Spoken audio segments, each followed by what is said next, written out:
मेरो पुरै फिल्डमा पनि पानी परेको छ। यो सरकारी अनुदान परेको छ नत्र भने यो पुरै यहाँ वरिपरि जति पनि बस्तीहरू देखिन्छ सबै डुब्ने बस्तीहरू हो। अब हेरौँ अझै 20 गतिसम्म पानी पर्ने भनिरहेको छ। अब 20 गतिसम्म चाहिँ पानी यसरी नै परिराख्यो भने चाहिँ पक्कै पनि केही न केही असर त गर्ने नै छ यो काठमाडौँलाई पनि।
बल्ल सबै यो बाढी अब काठमाडौँमा फेरि बाढीको अनि अति डरलाग्दो रूप लिन्छ। त्यही भएर सबै यहाँ यो पुलमा पनि झोलुङ्गे पुलहरूबाट सबै मान्छेहरूले यहाँ नियाली रहेका छन्। हेर्न सक्नुहुन्छ यहाँबाट चाहिँ झोलुङ्गे पुल छ अनि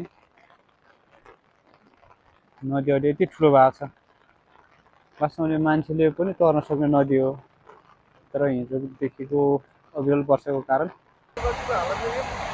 काठमाडौँ उपत्यकाभरिको सम्पूर्ण पानी बाहिर ठाउँ चाहिँ यही नै हो। हेर्न सक्नुहुन्छ हालत यति खराब भइसकेको छ काठमाडौँको। झन्डै 2 दिनको अविरल वर्षाको कारण अहिले काठमाडौँको स्थिति यस्तो छ। यस्तो जुन ठाउँमा रहनुहुने सम्पूर्ण महानुभावहरूको पनि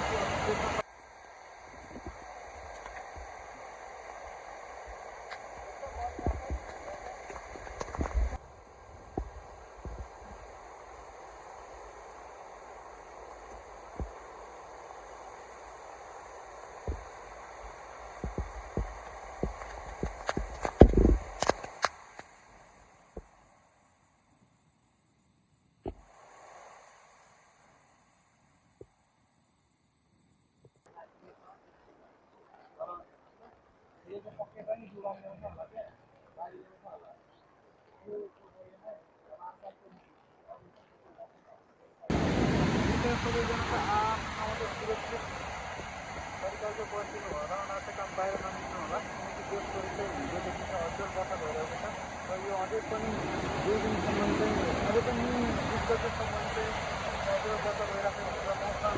मौसम उतारमा आएको पहिलो भनिसकेको छ। त्यसले आफ्नो ठाउँमा यस तरिकाले बस्नुमा बाहिर ननिस्कनु होला। यसै काठमाडौँ उपत्यकाको सम्पूर्ण पानी बाहिर निस्कनु भनेको यही हो। र पनि यो ठाउँमा अति नै सानो छ। यो एउटा सानो खोल छ र त्यो काठमाडौँभरिमा 25 फिट पनि नदी नालाहरू टाउकोले होइन त्यो पानी बाहिर एकैचोटि अति नै बढ्छ।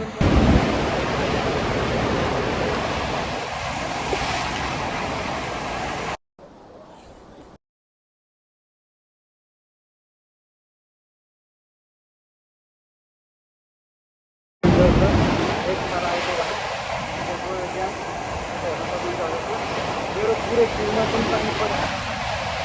यो सरकारी अनुदान परेको छ।